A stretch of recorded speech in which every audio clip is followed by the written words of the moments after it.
Bir kishini avtomashinasini o'g'irlab ketishibdi.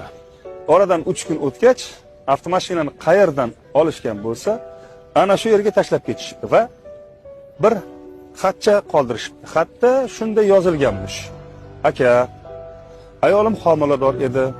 Birdan to'lg'oq tutdi. Shuning uchun avtomashinangizni olishga majbur bo'ldim. Mana qaytarib olib keldim. Bak to'la benzin.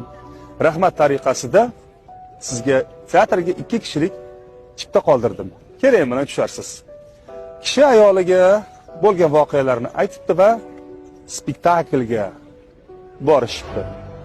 Spektakl tugagach, uylariga qaytib kelsalar, avtomashinani o'g'irlab ketgan o'g'irlar